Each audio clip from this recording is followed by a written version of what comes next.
Soman's provide ചെയ്യുന്ന countries അല്ലാതെ in particular ആയിട്ട് ഒരു കൺട്രിയിലേക്ക് പോകണം എന്ന് പറഞ്ഞിട്ട് ആരെങ്കിലും അപ്രോച്ച് ചെയ്തിട്ടുണ്ടോ? എനിക്ക് തോന്നുന്നു സാർ നേരത്തെ പറഞ്ഞ പോലത്തെ ട്രാവൽ ഫ്രണ്ട്ലി അല്ലാത്ത ആഫ്രിക്കൻ രാജ്യങ്ങളൊക്കെ ഇല്ലേ, അവിടെ പോലും പോകാൻ അവർ ആ ഒരു റിസ്ക് എടുക്കാൻ യങ്സ്റ്റേഴ്സ് ഇന്നത്തെ കാര്യത്തിൽ തയ്യാറാണ്. പിന്നെ ഒരുപാട് രാജ്യങ്ങൾ വിസ ഫ്രണ്ട്ലിയാണ്, വിസ ഇല്ലാതെ പോകാൻ പറ്റുന്നതാണ്. അദ്ദേഹത്തിന്റെ ഒരു കിഡ്നിയാണ് കൊടുത്തത് അല്ലേ, ഒരാളും ചെയ്യാത്ത ഒരു സോഷ്യൽ കമ്മിറ്റ്മെന്റ് ആണ്. ഈ 8,000 അല്ലെങ്കിൽ 10,000 റുപ്പീസ് കൂടി ആയി. പിന്നെ അതിനകത്ത് ഫുഡ് ഉണ്ടാവില്ല, മനസ്സിലായോ? You have to buy. ഇപ്പൊ സിംഗപ്പൂർ മലേഷ്യ ആണ്. അപ്പൊ സിംഗപ്പൂർ മലേഷ്യക്ക് ആ വർഷം മുഴുവനും ഒരു പ്രൈസാ. തായ്ലൻഡ് ആണെങ്കിലും ഒരു പ്രൈസാ, യൂറോപ്പ് ആണെങ്കിലും ഒറ്റ പ്രൈസാ. ഒരു ഗ്രൂപ്പ് ഒഴികെ ഈ 13 ഗ്രൂപ്പുകളും ഞങ്ങൾ ഓപ്പറേറ്റ് ചെയ്തു. അത് എങ്ങനെയാന്ന് വെച്ച് അതാ ഞാൻ പറഞ്ഞേ. അത് സാറ് നേരത്തെ ഈ ഒരു ഇൻഡസ്ട്രിയിൽ അത്രയും പയനീർ ആയതുകൊണ്ട് തന്നെ 9/11 ഒക്കെ ബാധിച്ചിട്ടുണ്ടാവില്ലേ? 9/11 ഉണ്ടായ സമയത്ത് വേൾഡ് ഓവർ ആദ്യമായിട്ട് ഈ നമ്മൾ സേഫ് അല്ല എന്നുള്ളൊരു മെസ്സേജ് കിട്ടി. അപ്പോൾ 9/11 2 പ്ലെയിനാണ് കൊണ്ടുപോയി ഇടിച്ചത്, തകർത്തത്. ഈ കുട്ടിയുടെ ഫാദർ പറഞ്ഞു, സാറ് എന്നെ വിട്ടു പോകുകയാണ് എങ്കിൽ ഞാൻ ഈ ഹോട്ടലിൻ്റെ മണ്ടയ്ക്ക് പോയിട്ട് ഞാൻ താഴത്തേക്ക് ചാടും. കാരണം ആ പുള്ളിക്ക് മലയാളം അല്ലാതെ ഒന്നും അറിയില്ല. പണ്ട് കാലം മുതലേ കള്ളന്മാരില്ലേ, നമ്മൾ അതിനുള്ള ഒരു ഓപ്പർച്യൂണിറ്റി കൊടുക്കുന്നു അല്ലേ? പണ്ട് കാലം മുതലേ നമുക്ക് ജയിലുണ്ട് അല്ലേ, അതിൽ തെഫ്റ്റ് ഉണ്ട്, പല കാര്യങ്ങളും ഉണ്ട്. അത് സമുദായത്തിന്റെ ഭാഗമാണ്. ഇതൊന്നും ഒഴിവായിട്ടുള്ള ഒരു രാജ്യം ഈ ഭൂമിയിലില്ല. ഇന്ന് എന്നോടൊപ്പം ഉള്ളത് നിങ്ങളെ ലോകം കാണട്ടെ, let the world see you എന്ന ടാഗ് ലൈനിൽ ഒരുപാട് പേരെ ലോകം കാണിച്ചിട്ടുള്ള ഒരു വ്യക്തിയാണ് MK Soman sir from Soman's leisure tours. നമസ്കാരം sir, welcome to the show. Soman's provide ചെയ്യുന്ന കൺട്രീസ് അല്ലാതെ ഇൻ പെർട്ടിക്കുലർ ആയിട്ട് ഒരു കൺട്രിയിലേക്ക് പോകണം എന്ന് പറഞ്ഞിട്ട് ആരെങ്കിലും അപ്രോച്ച് ചെയ്തിട്ടുണ്ടോ? പിന്നെ തീർച്ചയായിട്ടും. ഇപ്പോൾ റീസെൻ്റായിട്ട് സംഭവിക്കുന്നത് എന്താണെന്ന് വെച്ചാൽ ഒരുപാട് ഫ്രണ്ട്സുകൾ കൂടിയിട്ടുള്ള ഗ്രൂപ്പുകളാകുന്നു, പിന്നെ ക്ലബ്ബുകൾ അങ്ങനെ. അപ്പോൾ അവരൊക്കെ ഏതെങ്കിലും ഒരു പർട്ടിക്കുലർ രാജ്യത്തേക്ക് പോകാൻ വേണ്ടി അവർ ചൂസ് ചെയ്യാണ്. ഇന്നിപ്പോൾ രാവിലെ വന്ന എൻക്വയറി എന്ന് പറഞ്ഞു കഴിഞ്ഞാൽ അവർക്ക് പോകേണ്ടത് ഫിലിപ്പൈൻസ് ആണ്. അപ്പോൾ ഫിലിപ്പൈൻസ് എന്ന് പറയുന്നത് നമ്മൾ റെഗുലറായിട്ട് അങ്ങനെ പോകുന്ന ഒന്നല്ല, ഗ്രൂപ്പുകൾ ചെയ്യുന്നതല്ല. പക്ഷേ ദേ ഹാവ് ചൂസൺ ഫിലിപ്പൈൻസ്. അപ്പോൾ അത് പ്രൊവൈഡ് ചെയ്തു. അല്ല, യങ്സ്റ്റേഴ്സ് അങ്ങനെ ഒരു യു മീൻ ടു സേ ഈ IT ഫീൽഡിലേക്കുള്ളവർ അവരുടെ കാര്യമാണോ ചോദിക്കുന്നത്? അവർ കൂടുതൽ ആളുകളും അങ്ങനെയുള്ളവർ സെലക്ട് ചെയ്യുന്നത് അവർ തന്നെ പ്ലാൻ ചെയ്യുന്ന അത് ചെയ്യുന്നതിൽ അവർക്കൊരു they enjoy doing it. എനിക്ക് തോന്നുന്നു സാർ നേരത്തെ പറഞ്ഞ പോലത്തെ ട്രാവൽ ഫ്രണ്ട്ലി അല്ലാത്ത ആഫ്രിക്കൻ രാജ്യങ്ങളൊക്കെ ഇല്ലേ, അവിടെ പോലും പോകാൻ അവർ ആ ഒരു റിസ്ക് എടുക്കാൻ യങ്സ്റ്റേഴ്സ് ഇന്നത്തെ കാര്യത്തിൽ തയ്യാറാണ്. കാരണം അവർ തന്നെ ഒരു എയർലൈൻ എടുക്കുന്നു. ഇപ്പം എല്ലാം you can do it on your finger tips. അപ്പോൾ എയർലൈൻ നമുക്ക് എടുക്കാം. പിന്നെ ഒരുപാട് രാജ്യങ്ങൾ വിസ ഫ്രണ്ട്ലിയാണ്, വിസ ഇല്ലാതെ പോകാൻ പറ്റുന്നതാണ്. അപ്പോൾ where you need the visa. അപ്പോൾ അതിനകത്ത് സ്ട്രോങ് ആയിട്ടുള്ള ചില രാജ്യങ്ങളുണ്ട്, അത് where visa is not easy to get. മനസ്സിലായോ? അപ്പോൾ അതിലേക്ക് യങ്സ്റ്റേഴ്സ് പോകുന്നത് കുറച്ച് ബുദ്ധിമുട്ടായിരിക്കും. കാരണം വിസ തന്നെ കിട്ടാൻ ബുദ്ധിമുട്ടാണ്. അപ്പോൾ അതിൽ കൂടുതലും ആളുകൾ പോകുന്നത് സീനിയർ സിറ്റിസൺസ് ആണ്, പിന്നെ ബിസിനസ്മാൻ ആണ്. ഈ ലോകയാത്ര എന്താണ് കോൺസെപ്റ്റ്? ഈ ലോകയാത്ര .com എന്ന് പറഞ്ഞൊരു കമ്പനി സ്റ്റാർട്ട് ചെയ്യാനുള്ള കാരണം, ഇവിടെ കഴിഞ്ഞ ഒരു 2 വർഷമായിട്ട്, പ്രിസൈസ്ലി 2 years, ഈ 2 വർഷമായിട്ട് ഒരുപാട് അഡ്വർടൈസ്മെൻറ്റ്സ് സോഷ്യൽ മീഡിയയിൽ കാണുകയാണ്. അപ്പോൾ അതെല്ലാം പറയുന്നത്, അതിൽ കൊടുക്കുന്ന മെസ്സേജ് എന്ന് പറയുന്നത് ഒരു എമൗണ്ടാണ്. ആ എമൗണ്ട് ഒറ്റ നോട്ടത്തിൽ നമ്മൾ കാണുമ്പോൾ, അത് ഏതൊരാളും കാണുമ്പോൾ അതിൽ അട്രാക്റ്റഡ് ആകുകയാണ്. ഇപ്പോൾ ഫോർ എക്സാമ്പിൾ, നമ്മൾ ഈ ചില സമയത്ത് നമ്മളുടെ ഈ ഓണം സീസണിൽ അല്ലെങ്കിൽ ഈ ക്രിസ്മസ് അല്ലെങ്കിൽ ന്യൂ ഇയർ ഈവിലൊക്കെ പല അഡ്വർടൈസ്മെൻറ്റ്സും ഈ ടെക്സ്റ്റൈൽ ഷോറൂംസും അങ്ങനെ ഇലക്ട്രോണിക്സും അങ്ങനെ പല പല കാര്യങ്ങളൊക്കെ ചെയ്യാറുണ്ട്. ഒരു ഷർട്ട് എടുത്താൽ ഒരു ഷർട്ട് ഫ്രീ, അല്ലെങ്കിൽ 2 സാരിക്ക് 1 സാരി ഫ്രീ, ഇതൊക്കെ അങ്ങനെയൊക്കെ ഉണ്ടല്ലോ. അപ്പോൾ അത് തീർച്ചയായിട്ടും അത് ആളുകളെ ഒരുപാട് അട്രാക്റ്റ് ചെയ്യുന്നുണ്ട്. സെയിൽ കൂടുതലുമാണ്. അപ്പോൾ ഇതിനകത്ത് ഒരു കസ്റ്റമറെ ഏതെങ്കിലും രീതിയിൽ അട്രാക്റ്റ് ചെയ്യുക എന്നത് മാത്രമാണ് അതുകൊണ്ട് അവർ ഉദ്ദേശിക്കുന്നത്. അപ്പോൾ അതിനകത്തൊരു അവരൊരു ആഡ് ചെയ്യുന്നു 25,000 തായ്ലൻഡ് അല്ലെങ്കിൽ 30,000 തായ്ലൻഡ്. കൊള്ളാലോ, കൊള്ളാം. അപ്പോൾ അവർ അതിൽ അട്രാക്റ്റഡായി. പക്ഷേ ഇവിടെ ഞാൻ മനസ്സിലാക്കിയത്തോടത്തോളം ഈ ഒരുപാട് പേര് അതിനകത്ത് ചെന്ന് ബുക്ക് ചെയ്യുന്നു. പക്ഷേ അവർ ഉദ്ദേശിച്ച 25,000 ഒരു തായ്ലൻഡിൽ അല്ലെങ്കിൽ 30,000 അത് കിട്ടുന്നില്ല. അവിടെ ചെന്ന് കഴിഞ്ഞതിന് ശേഷമാണ് അവർ മനസ്സിലാക്കുന്നത് ഒരുപാട് കാര്യങ്ങൾ അതിനകത്ത് മിസ്സിങ് ഉണ്ടെന്ന്. മനസ്സിലായി? അങ്ങനെ ഒരുപാട് റിപ്പോർട്ട്സ് നമുക്ക് കിട്ടുകയാണ്. മനസ്സിലായോ? അപ്പോൾ കുറേ പേര് വന്ന് സംസാരിക്കുകയാണ്, നിങ്ങൾ എന്തുകൊണ്ട് എന്തെങ്കിലും ചെയ്തുകൂടാ. അപ്പോൾ ദെൻ ഐ തോട്ട് എല്ലാവർക്കും ഒരു സോഷ്യൽ കമ്മിറ്റ്മെൻ്റ് ഉണ്ട്. നമ്മുടെ സൊസൈറ്റിയോട് ഒരു കമ്മിറ്റ്മെൻ്റ് ഉണ്ട്. നമ്മുടെ മുന്നിലുണ്ട് ഈ ചിറ്റലപ്പള്ളി. അദ്ദേഹം വലിയൊരു ബിസിനസ്മാനാണ്.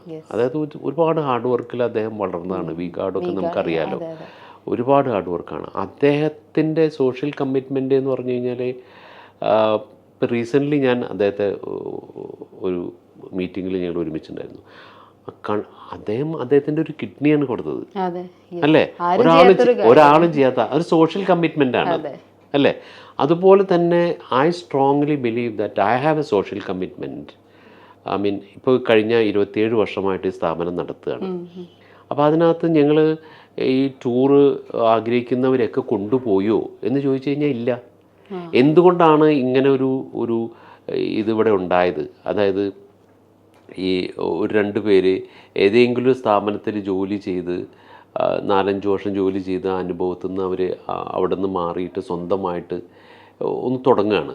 അപ്പോൾ അത് അവർ ചെയ്യുന്നത് ചിലപ്പോൾ അവരുടെ വീട്ടിലായിരിക്കും. മനസ്സിലായോ? എന്നിട്ട് അവരൊരു സോഷ്യൽ മീഡിയ കൂടെ ഈ സ്ഥലത്തേക്ക് ഈ ടൂറ് ഇത്രയും കുറഞ്ഞ പ്രൈസിന് എന്ന് പറഞ്ഞിട്ട് ചെയ്യുകയാണ്. അപ്പം ഞാനത് നോക്കി. അപ്പോൾ നോക്കിയപ്പോൾ എനിക്ക് മനസ്സിലായത്, ഇപ്പോൾ ഫോർ എക്സാമ്പിൾ ഇപ്പോൾ നമ്മൾ തായ്ലൻഡ് എടുക്കുകയാണെന്ന് വയ്ക്കുക, അല്ലെങ്കിൽ മലേഷ്യ, എവിടേക്ക് വേണമെങ്കിലും.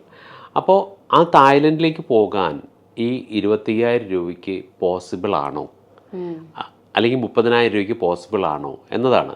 അപ്പോൾ അങ്ങോട്ട് പോകാൻ ഫ്ലൈറ്റ് വേണം, ഇങ്ങോട്ട് വരാനും തിരിച്ചു വരാനും വേണം. അപ്പോൾ അതിന് നമുക്ക് മിനിമം പ്രൈസ് എന്ന് പറഞ്ഞു കഴിഞ്ഞാൽ ഒരു 17,500 നമുക്ക് അങ്ങോട്ടും ഇങ്ങോട്ടുള്ള ടിക്കറ്റ് കിട്ടുന്നത്. പക്ഷെ അതിനകത്ത് ലഗേജ് ഇല്ല. മനസ്സിലായോ? അതായത് ഈ low cost budget carriers, airlines എല്ലാം തന്നെ ഈ ലഗേജ് ഇല്ലാത്തതാണ്. അപ്പം നമുക്ക് ഈ 20 kg ലഗേജ് അതിൻ്റെ കൂടെ ആഡ് ചെയ്യുമ്പോൾ 8,000 റുപ്പീസ് അതിൻ്റെ കൂടെ ആയി. 8,000 to 10,000 റുപ്പീസാണ്. അത് സീസൺ അനുസരിച്ചിട്ടാണത്. അപ്പോൾ ഈ 17,500 കൂടെ ഈ 8,000 അല്ലെങ്കിൽ 10,000 റുപ്പീസ് കൂടി ആയി. പിന്നെ അതിനകത്ത് ഫുഡ് ഉണ്ടാവില്ല. മനസ്സിലായോ? You have to buy. അപ്പോൾ ആ ഫ്ലൈറ്റിൽ നമ്മൾ കയറി കഴിഞ്ഞതിന് ശേഷമാണ് മനസ്സിലാക്കുന്നത് ഫുഡില്ലെന്ന്. ഫുഡ് കഴിക്കേണ്ട ടൈമാണ്. അപ്പോൾ then you have to pay. അപ്പോൾ 1,000 രൂപ ഒരു മീലിന് കൊടുക്കണം. അപ്പോൾ അങ്ങോട്ടും ഇങ്ങോട്ടുമായി 2,000 ആയി. അപ്പോൾ അപ്പം തന്നെ ഈ ഏകദേശം ഒരു 30,000 ഇവിടെ തന്നെയായി. മനസ്സിലായോ? പിന്നെ അപ്പം ഒരു തായ്ലൻഡ് ടൂറ് എന്ന് പറഞ്ഞു കഴിഞ്ഞാൽ നമ്മൾ തായ്ലൻഡിൽ എത്തിക്കഴിഞ്ഞതിന് ശേഷമല്ലേ ആ ടൂർ പോസിബിൾ ഉള്ളൂ. പിന്നെയാണ് അവിടുത്തെ നമ്മുടെ ഹോട്ടലിൽ ഇപ്പോൾ 3 നൈറ്റോ 4 നൈറ്റോ താമസിക്കുന്നതിന് ഹോട്ടൽ വേണം. അതിനൊരു കോസ്റ്റ് ഉണ്ട്. പിന്നെ ഈ എയർപോർട്ടിൽ നിന്ന് ഹോട്ടലിലേക്ക് പോകണം, ഈ ഒരു ബസ് വേണം. പിന്നെ നമുക്ക് ബ്രേക്ക്ഫാസ്റ്റും ലഞ്ചും ഡിന്നറും വേണം. പിന്നെ അവിടുത്തെ സൈറ്റ് സീയിങ് എല്ലാം കാണണം. അപ്പോൾ ഒന്ന് ആലോചിച്ച് നോക്കണം അത് എവിടെയാണ് ചെന്ന് നിൽക്കുന്നതെന്ന്. മനസ്സിലായോ? അപ്പോൾ ഇവിടെ സംഭവിക്കുന്നത് ഇതെല്ലാം നോക്കി പഠിച്ച് ചോദിച്ച് മനസ്സിലാക്കിയിട്ടല്ല ഒരാൾ ടൂർ ബുക്ക് ചെയ്യുന്നത്. മനസ്സിലായോ? ആഡ് കാണുന്നു, പോയിട്ട് അത് ചെയ്യുന്നു. അപ്പോൾ അതാണ് അങ്ങനെയുള്ള ഒരു പറ്റം ഒരു സൈസബിൾ നമ്പേഴ്സ് ഇവിടെ ഉണ്ട്. ഒരു ഓൾമോസ്റ്റ് ഒരു 20% പ്ലസ് ആളുകൾ ഒരു ബഡ്ജറ്റ് ടൂറ് ആഗ്രഹിക്കുന്നവരാണ്. അപ്പോൾ അവർക്ക് വേണ്ടിയിട്ട് സ്റ്റാർട്ട് ചെയ്ത കമ്പനിയാണ് ഈ ലോകയാത്ര.com.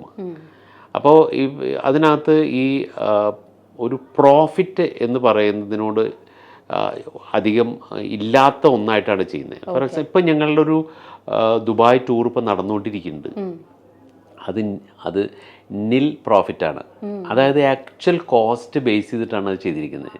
69,900 ആ ടൂർ ചെയ്യുന്നത്. മനസ്സിലായോ? അപ്പോൾ അതുപോലെ കുറേയധികം ഡെസ്റ്റിനേഷൻ ഞങ്ങൾ ഈ ലോകയാത്ര.com ചെയ്യുന്നുണ്ട്. അപ്പോൾ ഏറ്റവും കുറഞ്ഞ പ്രൈസിൽ, പക്ഷെ അതൊരു കംപ്ലീറ്റ് ടൂറായിരിക്കും. ഈ സോമൻസിൻ്റെ കൂടെ പോകുന്ന പോലെ തന്നെ ഈ ലോകയാത്ര.com ചൂസ് ചെയ്യുന്നവർക്ക് എക്സ്ട്രാ പൈസ ഒന്നും വേണ്ട. അതെ, സെയിം തിങ് തന്നെ. ഒരു ചെറിയൊരു വ്യത്യാസം അവിടെ വരുന്നത്, ആ സോമൻസിൻ്റെ ടൂറിൽ ഒരു 4 സ്റ്റാർ അല്ലെങ്കിൽ 5 സ്റ്റാർ ആണ് എങ്കിൽ ഇത് 3 സ്റ്റാർ ആയിരിക്കും. ആ ഒരു വ്യത്യാസം അല്ലാതെ വേറെ ഒന്നും തന്നെ ഉണ്ടാകില്ല. അപ്പോൾ അതാണ് ഞാൻ പറഞ്ഞ ആ സോഷ്യൽ കമ്മിറ്റ്മെൻറ്റ്. അപ്പോൾ ഇപ്പോൾ അത് നല്ലൊരു, ഇപ്പോൾ ഫോർ എക്സാമ്പിൾ ഇപ്പം നമുക്ക് 42,900 ഞങ്ങൾ തായ്ലൻഡ് ചെയ്യുന്നത്. ഈ 42,900 മലേഷ്യയും ചെയ്യുന്നുണ്ട്.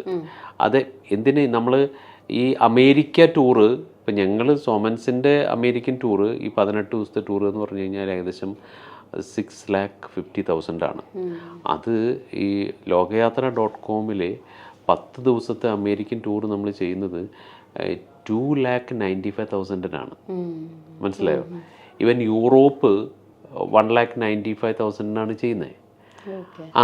അതാ പറയുന്നത്. അതായത് ഓൾ ഇൻക്ലൂസീവ് പാക്കേജ് ഈ ലോകയാത്ര.com ഏറ്റവും കുറഞ്ഞ പ്രൈസിൽ ചെയ്യുകയാണ്. നല്ല റെസ്പോൺസ് ആണ് കിട്ടിക്കൊണ്ടിരിക്കുന്നത്. അതൊരു സോഷ്യൽ കമ്മിറ്റ്മെന്റ് ആണ്. എന്താണ് ഈ ട്രാവൽ ഉത്സവ്? ട്രാവൽ ഉത്സവ് എന്ന് പറയുന്നത് ഇവിടെ ഒരു കുറേ വർഷം കഴിഞ്ഞപ്പോൾ നമുക്ക് എങ്ങനെ ഇനി അടുത്ത തലത്തിലേക്ക് പോകാമെന്നാണല്ലോ നോക്കുന്നത്. നമ്മൾ ഈ രാജ്യങ്ങൾ കൂടി, ഈ ഡിപ്പാച്ചേഴ്സ് കൂടി, അപ്പോൾ അതൊക്കെ ഫില്ല് ചെയ്യണം. അതെങ്ങനെ ഫില്ല് ചെയ്യാം എന്നിങ്ങനെ ആലോചിച്ചപ്പോൾ തോന്നിയതാണ് വൈ കാൺ വി ഹാവ് ഈ ടൂറ് പോകുന്ന ഈ അടുത്ത വർഷം പോകാൻ പോകുന്നവരെ ഇപ്പം തന്നെ ഒരു വേദിയിലേക്ക് കൊണ്ടുവരിക.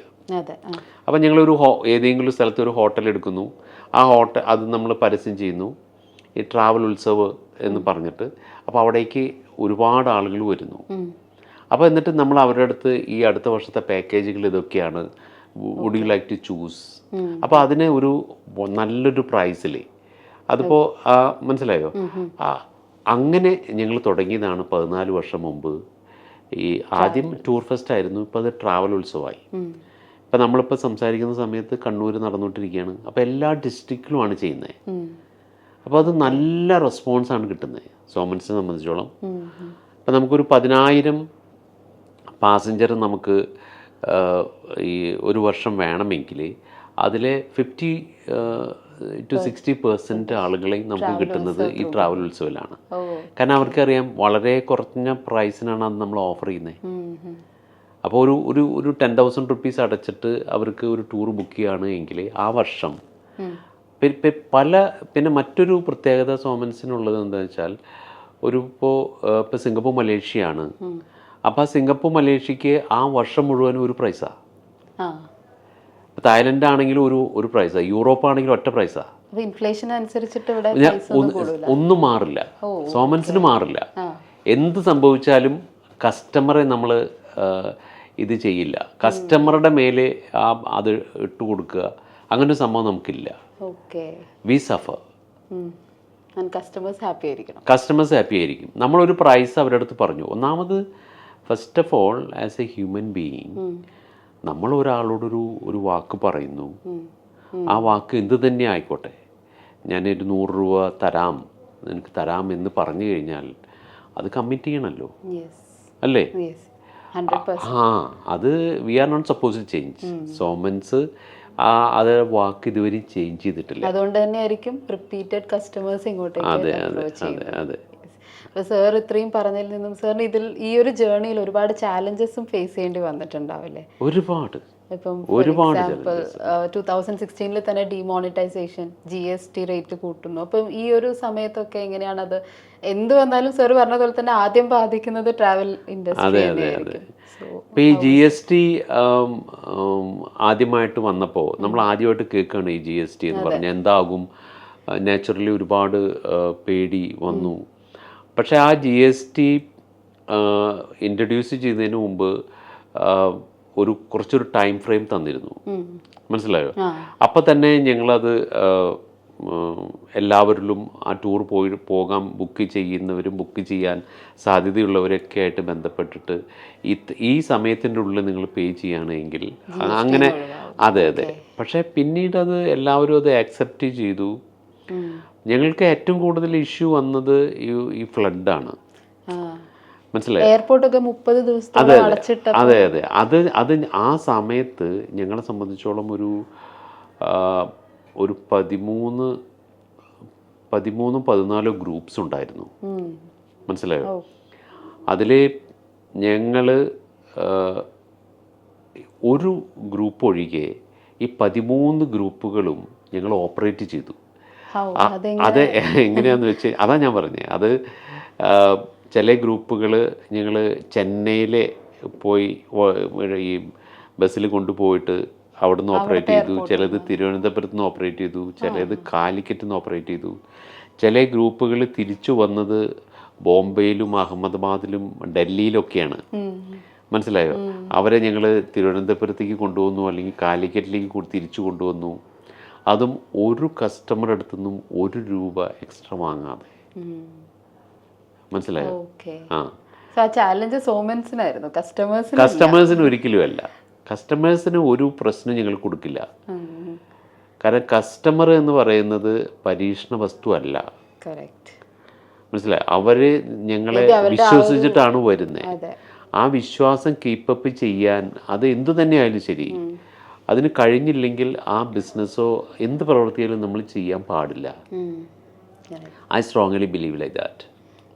അതാണ് സാറിൻ്റെ ഒരു എത്തിക്സ്. അതുപോലെ തന്നെ സാറ് നേരത്തെ ഈ ഒരു ഇൻഡസ്ട്രിയിൽ അത്രയും പയനീർ ആയതുകൊണ്ട് തന്നെ 9/11 ഒക്കെ ബാധിച്ചിട്ടുണ്ടാവില്ലേ സോമൻസിന്? 9/11 ഉണ്ടായ സമയത്ത് വേൾഡ് ഓവർ ആദ്യമായിട്ട് ഈ നമ്മൾ സേഫ് അല്ല എന്നുള്ളൊരു മെസ്സേജ് കിട്ടി. അപ്പോൾ പിന്നീട് സംഭവിച്ചത് എന്താണെന്ന് വെച്ചാൽ ഏതെല്ലാം സ്ഥലത്ത് ടോൾ സ്ട്രക്ചർ ഉണ്ടായിരുന്നോ അതെല്ലാം പ്രശ്നത്തിലാണ് എന്നുള്ളൊരു ഇതാണ് ഉണ്ടായത്. 9/11 2 പ്ലെയിനാണ് കൊണ്ടുപോയി ഇടിച്ചത്, തകർത്തത്. ടിൻ ടവറാണ്, മനസ്സിലായോ?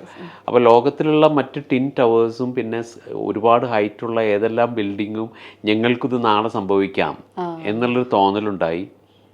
പിന്നീട് they have introduced A tax system എല്ലാ എയർലൈൻസും, മനസ്സിലായോ? പിന്നീട് അതിൻ്റെ ടാക്സും കാര്യങ്ങളൊക്കെ കൂടി, സേഫ്റ്റിയും കാര്യങ്ങളൊക്കെ കൂടി. പിന്നെ കുറച്ച് നാളത്തേക്ക് ഈ എയർലൈൻ ഒരു എഫക്റ്റ് ചെയ്തുവെങ്കിലും then it has gone back to normalcy. അപ്പം സോമൻസിൻ്റെ ഒരു സ്റ്റാർട്ടിങ് സ്റ്റേജിൽ തന്നെ ഇങ്ങനത്തെ ചാലഞ്ചസ് ഫേസ് ചെയ്തിട്ടുണ്ട്. ഒരുപാട് ഇഷ്യൂസ് നമ്മൾ ഫേസ് ചെയ്തിട്ടുണ്ട്, ഒരുപാട്. ഇപ്പം സീനിയർ സിറ്റിസൺസിനെ കൊണ്ടുപോകുന്ന സമയത്ത് അപ്പോൾ എന്ത് വന്നാലും ഒരു ഗ്രൂപ്പ് ടൂർ എന്ന് പറയുമ്പോൾ there are risk and responsibility. Senior citizens എന്ന് പറയുമ്പോൾ അവർക്ക് ചിലപ്പം പല ഹെൽത്ത് കണ്ടീഷൻസ് ഉണ്ടാവും. അപ്പം അത് അഗൈൻ ഒരു ചാലഞ്ച് അല്ലേ? അങ്ങനെ ഹോസ്പിറ്റലൈസ്ഡ് ഒക്കെ ആവുന്ന സിറ്റുവേഷൻസ് ഉണ്ടായിട്ടുണ്ടോ? പിന്നെ ഒരുപാട് ഉണ്ടായിട്ടുണ്ട്. So how do you manage all that? അത് ഞാൻ പറഞ്ഞല്ലോ, ഇപ്പോൾ ഈ ചില സമയത്തെല്ലാം ഈ പല രാജ്യങ്ങളിലും വെച്ച് ഇപ്പം നമുക്ക് ഒരു കാര്യം നമ്മൾ മനസ്സിലാക്കേണ്ടതെന്ന് വെച്ചാൽ നമ്മളുടെ ഇന്ത്യയിൽ അല്ലെങ്കിൽ കേരളത്തിൽ എങ്ങനെയാണോ ഒരു മെഡിക്കൽ സിസ്റ്റം അതുപോലെയല്ല മറ്റുള്ള സ്ഥലങ്ങളിൽ. ഇപ്പോൾ ഫോർ എക്സാമ്പിൾ ഇപ്പം ഇവിടെ ഇപ്പം ഇന്നാളെ ഒരിക്കൽ എൻ്റെ ഒരു സ്റ്റാഫിന് ഒരു ആക്സിഡൻ്റ് ഉണ്ടായി. അവർ 2 വീലറിൽ പോവുകയാണ്, ആക്സിഡൻറ്റ് വേറൊരു വണ്ടി വന്നിട്ട് ഇടിച്ചിട്ട് നിർത്താതെ പോയി. എന്നിട്ട് വേറൊരു കാറിൽ യാത്ര ചെയ്യുന്നവർ കണ്ടു ഒരു പെൺകുട്ടി അവിടെ വീണ് കിടക്കുന്നു.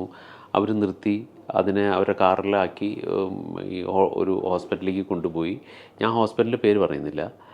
പക്ഷേ അപ്പോൾ അവിടെ ചെന്ന് പിന്നെ അതിൻ്റെ ആ ഫോണിൽ അവസാനം വിളിച്ച ആരെയാണോ അവർ ആ നമ്പറിൽ വിളിച്ച് പിന്നെ ഒരു 15-20 മിനിറ്റ് കഴിഞ്ഞപ്പോൾ മെസ്സേജ് നമുക്ക് കിട്ടുന്നു.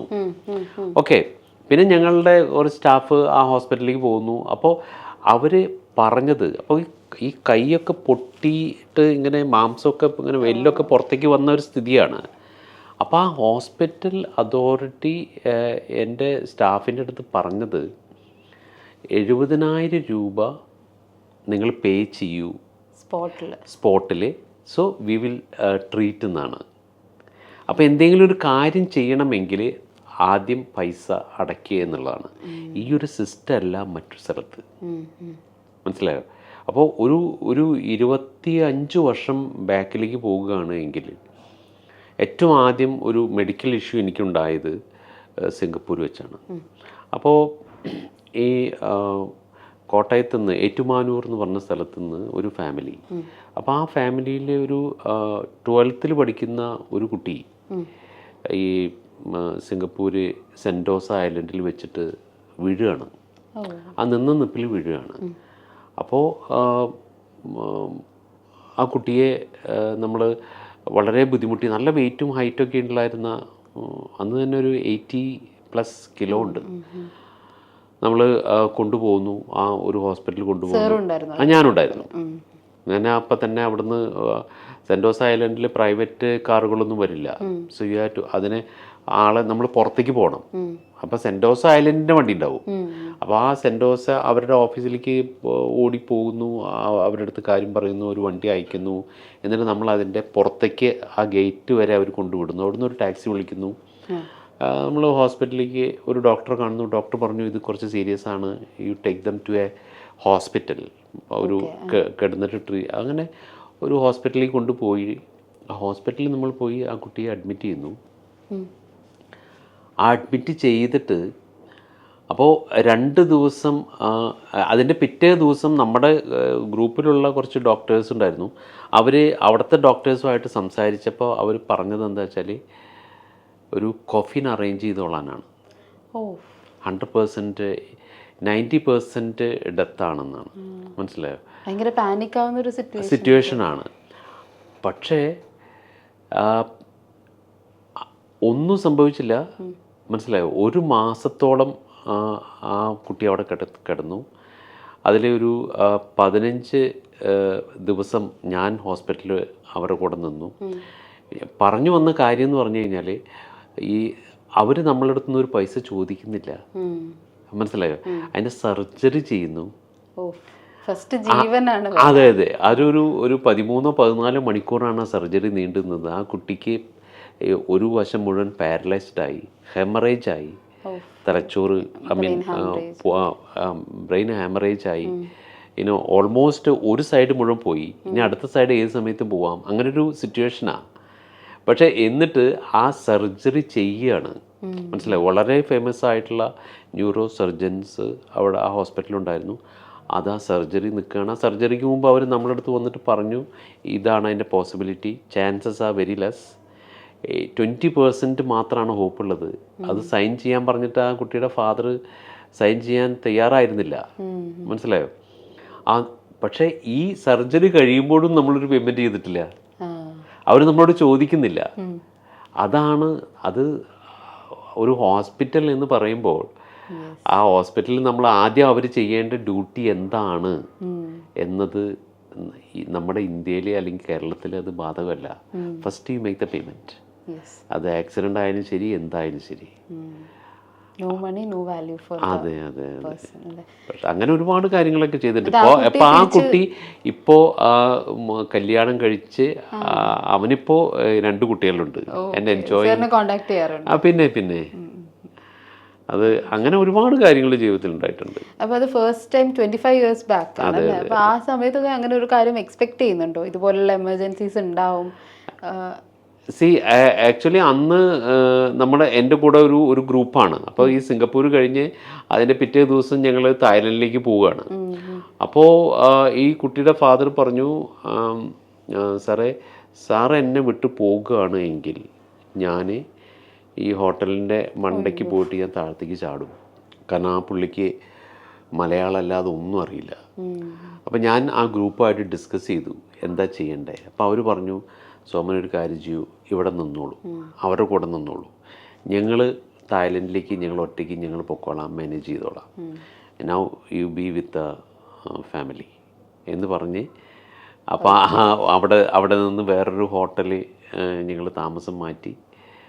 അപ്പോൾ പിന്നെ ഈ കുട്ടിയുടെ അമ്മേനെയും അനിയനെയും ആ ടൂറിൻ്റെ കൂടെ വിട്ട് വെച്ച് ആ കുട്ടിയുടെ ഫാദറും ഞാനും അവിടെ, ഞാൻ 15 ദിവസം എക്സ്ട്രാ അവിടെ സ്റ്റേ ചെയ്തു. ഈ വരുന്ന ട്രാവലേഴ്സ് 15 ദിവസം എക്സ്ട്രാ സ്റ്റേ ചെയ്യുമ്പോൾ അതിൽ വിസ പ്രോസസ്സും നമ്മൾ we can extend the visa. നമുക്ക് ആ ഹോസ്പിറ്റലിൽ നിന്ന് തന്നെ അതിൻ്റെ റീസണും കാര്യങ്ങളൊക്കെ തരുമല്ലോ, വി ക്യാൻ എക്സ്റ്റെൻഡ്. ഓക്കെ. അപ്പോൾ ഓരോരോ സ്ഥലത്തും നമുക്ക് 15 ഡേയ്സൊക്കെയാണ് നിൽക്കാൻ പറ്റുള്ളൂ. ഇപ്പം അതൊരു 30 ഡേയ്സും ചില രാജ്യങ്ങളിൽ 21 ഡേയ്സും ഒക്കെ ഉണ്ട്. പല ടൂറിസ്റ്റുകളും ഓരോ രാജ്യത്ത് പോകുമ്പോഴേ തെഫ്റ്റ് ഒരു വലിയ ഇഷ്യൂസ് ആണ്. ഇപ്പം സുജിത് ഭക്തനൊക്കെ റീസെന്റ് ഞാൻ വീഡിയോസ് കാണുന്ന സമയത്ത് ഐപാഡ് പോയി, വാച്ച് കാണാതായി എന്നൊക്കെ പറയുന്നത് കേൾക്കാം. അപ്പൊ ഈ തെഫ്റ്റ് എങ്ങനെ ഒഴിവാക്കാം, അല്ലെങ്കിൽ അതിൽ നിന്ന് എങ്ങനെ കെയർഫുൾ ആവാം എന്നുള്ള ഇൻസ്ട്രക്ഷൻസ് ഒക്കെ കൊടുക്കാറുണ്ടോ? തെഫ്റ്റ് എല്ലാ സ്ഥലത്തും ഉണ്ട്. ഇപ്പോൾ യൂറോപ്പിലേക്ക് ഏറ്റവും ആദ്യം പോയ ഒരു യൂറോപ്പ്, ഐ മീൻ അതിനകത്തും ഫസ്റ്റ് തെഫ്റ്റ് നടന്നു, അതും സ്വിറ്റ്സർലൻഡിൽ. അപ്പോൾ ആദ്യം പോയത് അതെ. അപ്പോൾ ആക്ച്വലി നമ്മൾ തന്നെയാണ് നമ്മളുടെ സാധനങ്ങൾ സൂക്ഷിക്കേണ്ടത്. നമ്മളുടെ അനാസ്ഥയിലാണ് ഇതെല്ലാം സംഭവിക്കുന്നത്, മനസ്സിലായോ? അപ്പോൾ ഇപ്പോൾ ഫോർ എക്സാമ്പിൾ അവർക്ക് വേണ്ടത് നമ്മളുടെ പൈസയാണ്, അല്ലാതെ നമ്മളുടെ പാസ്പോർട്ടോ അല്ലെങ്കിൽ വേറെ ഏതെങ്കിലും രേഖകളോ ഒന്നും തന്നെയല്ല, അല്ലെങ്കിൽ നമ്മൾ വാങ്ങിയിട്ടുള്ള കുറച്ച് ചോക്ലേറ്റ്സോ ഒന്നും തന്നെ. അവർക്ക് വേണ്ടത് പൈസ മാത്രമാണ്. അപ്പോൾ ആ പൈസ അടങ്ങിയ ബാഗാണ് അവരെടുത്ത് കൊണ്ടുപോകുന്നത്, മനസ്സിലായോ? അത് നമ്മളാണ് സൂക്ഷിക്കേണ്ടത്. ഇപ്പോൾ പലപ്പോഴും ഇപ്പോൾ ഈ തായ്ലൻഡ് പോലുള്ള രാജ്യങ്ങൾ എല്ലാ സ്ഥലത്തും ഉണ്ട്, എല്ലാ സ്ഥലത്തും തെഫ്റ്റുണ്ട്. കാരണം അവിടെ ഒരുപാട് പേര് മറ്റുള്ള രാജ്യങ്ങളിൽ വന്നിട്ട് ഈ എന്താ പറയുക എക്സ്ട്രാ ആയിട്ടിങ്ങനെ ഈ താമസിക്കുന്നുണ്ട്. അവർക്ക് ജോലിയൊന്നുമില്ല, മനസ്സിലായോ? അപ്പോൾ അവരാണ് ഈ തെഫ്റ്റുമായിട്ട് ബന്ധപ്പെട്ടിട്ട്. ഇപ്പം ചില സ്ഥലത്ത് അവർ അവിടെ ഇങ്ങനെ നിൽക്കുന്ന നമ്മളെ ഉപദ്രവിക്കുന്നില്ല അവർ, മനസ്സിലായോ? പക്ഷെ നമ്മളിപ്പോൾ ഒരു കെയർലെസ് ആയിട്ട് നമ്മളൊരു ബാഗ് വെച്ചു, എന്നിട്ട് നമ്മൾ ഈ ബാഗ് വെച്ചിട്ട് അങ്ങോട്ട് മാറി, അവരത് എടുത്തുകൊണ്ട് പോകുന്നു, മനസ്സിലായോ? ഇതാണ് സംഭവിക്കുന്നത്. നമ്മളാണ് ചെയ്യുന്നത്. ഇപ്പോൾ നമ്മൾക്കിപ്പോൾ ഒരു എല്ലാ ഹോട്ടൽസിലും ഒരു സേഫ്റ്റി ബോക്സ് ഉണ്ടാകും, മനസ്സിലായോ? അപ്പോൾ ആ സേഫ്റ്റി ബോക്സ് നമ്മളുടെ ഈ പാസ്പോർട്ടും പിന്നെ ഈ ഡോളറും അല്ലെങ്കിൽ ഇന്ത്യൻ റുപ്പീസോ അങ്ങനെ എന്തെല്ലാം എക്സ്പെൻസീവ് ആയിട്ടുള്ള കാര്യങ്ങൾ അതിനകത്ത് സൂക്ഷിക്കാനാണ്, മനസ്സിലായോ? അത് തുറന്നിട്ട് ആരും എടുത്തുകൊണ്ട് പോവില്ല. പക്ഷെ പലപ്പോഴും സംഭവിക്കുന്നത് എന്താണെന്ന് വെച്ചാൽ നമ്മൾ അതിനകത്ത് വെക്കാതെ നമ്മളുടെ ബാഗിൽ തന്നെയാണ് അത് സൂക്ഷിക്കുന്നത്, മനസ്സിലായോ? പല ഹോട്ടൽസിലും സംഭവിക്കുന്നത്, പ്രത്യേകിച്ച് ഈ തായ്ലൻഡ് പോലെയുള്ള രാജ്യങ്ങളിലൊക്കെ സംഭവിക്കുന്നത് എന്താണെന്ന് വെച്ചാൽ അവർക്ക് ഇന്ത്യൻസിനെ അറിയാം.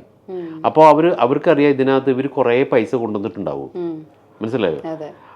അപ്പോൾ അവർ ഈ ഓരോരോ ഫ്ലോറിലും ചിലപ്പോൾ അവർ ഇപ്പം നമ്മളൊരു ഈ ബാഗ് വെച്ചു, നമ്മളൊരു ടൂറിന് പോയി, അവർക്കറിയാം ഇനി വരുന്നത് 5, 6, 10 മണിക്കൂർ കഴിഞ്ഞിട്ടാണ്, മനസ്സിലായോ? അപ്പോൾ അവർ ആ ബാഗ് അവരുടെ ഏതെങ്കിലും രീതിയിൽ അവർ തുറന്ന് അതിനുള്ള വേയും കാര്യങ്ങളൊക്കെ ഉണ്ട്, അവരതിന്ന് പൈസ എടുക്കുന്നു, മനസ്സിലായോ? പക്ഷേ നമ്മളത് ക്ലിയർ ആയിട്ട് പറയുന്നുണ്ട്, please keep your valuables in the locker, മനസ്സിലായോ? ആ ലോക്കർ, ആ സേഫ്റ്റി ലോക്കർ എന്ന് പറയുന്നത് അത് ഇതുവരെയായിട്ടും ആ ലോക്കറിൽ നിന്ന് നഷ്ടപ്പെട്ടു എന്ന് പറഞ്ഞ് ഒരാളും ഈ ലോകത്തിലൊരാൾ കംപ്ലൈൻറ്റ് ചെയ്തിട്ടില്ല, മനസ്സിലായോ? ഇത് നമ്മളുടെ അനാസ്ഥ, നമ്മളുടെ കെയർലെസ്നെസ് ആണ് സംഭവിക്കുന്നത്. അത് എല്ലാ സ്ഥലത്തും ഉണ്ട്, ഇവിടെ സംഭവിക്കുന്നില്ലേ, ഇന്ത്യയിൽ സംഭവിക്കുന്നില്ലേ, എല്ലാ സ്ഥലത്തും ഉണ്ട്. ഇപ്പൊ തന്നെ റീസെന്റ് നടന്നിട്ടുള്ള തെഫ്റ്റ് സെയ്ഫ് അലി ഖാന്റെ അത്രയും സെക്യൂരിറ്റി ഉള്ള വീട്ടിനകത്ത് കയറി. അതെ. കാരണം എന്താണെന്ന് വെച്ചാൽ ഇപ്പൊ ഈ ആഫ്രിക്കയിൽ ചില രാജ്യങ്ങളിൽ പോവർട്ടി ഒരു ഇഷ്യൂ ആണ്, മനസ്സിലായോ? അവിടെയൊക്കെ ഈവൻ ചില സ്ഥലങ്ങളിൽ കിഡ്നാപ്പിംഗ് പോലും നടക്കുന്നുണ്ട്. അപ്പോൾ എന്താണ് സംഭവിക്കുന്നതെന്ന് വെച്ചാൽ, പക്ഷെ ആരും ഒരാളെ ഉപദ്രവിക്കുന്നില്ല. മനസ്സിലായി, അവർക്ക് വേണ്ടത് ഐ മീൻ ഈ പൈസയാണ്. അപ്പോൾ അതിന് കുറേ പേർക്കുണ്ട്, എല്ലാവരും നല്ല ജോലി ചെയ്യുന്നു, കുറേ വരുമാനം കിട്ടുന്നവരല്ലല്ലോ ഈ ഭൂമിയിൽ, അല്ലേ? അവരുടെ ആവശ്യങ്ങളും ഒക്കെ ഡിഫറെൻ്റ് ആണ്. അപ്പോൾ അത് മീറ്റ് ചെയ്യാനുള്ള വഴികൾ അവർ തേടുന്നു. പണ്ട് കാലം മുതലേ കള്ളന്മാരില്ലേ, നമ്മൾ അതിനുള്ള ഒരു ഓപ്പർച്യൂണിറ്റി കൊടുക്കുന്നു, അല്ലേ? പണ്ട് കാലം മുതലേ നമുക്ക് ജയിലുണ്ട്, അല്ലേ? അതിൽ തെറ്റുണ്ട്, പല കാര്യങ്ങളും ഉണ്ട്. അത് സമുദായത്തിൻ്റെ ഭാഗമാണ്.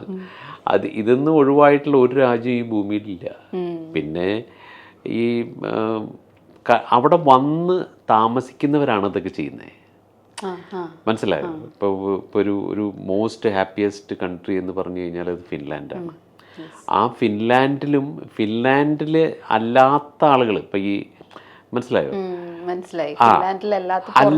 പുറത്തുനിന്ന് വന്ന് അവിടെ താമസിക്കുന്നവർക്ക് വേണമെങ്കിൽ ഒരു മാർഗവും ഇല്ലെങ്കിൽ ഇങ്ങനെയുള്ള കാര്യങ്ങൾ ചെയ്യാൻ സാധ്യതയുണ്ട്. മനസ്സിലായോ? യൂറോപ്പിലും ഇറ്റലിയിലൊക്കെ വളരെ കോമൺ ആണ് അതൊക്കെ.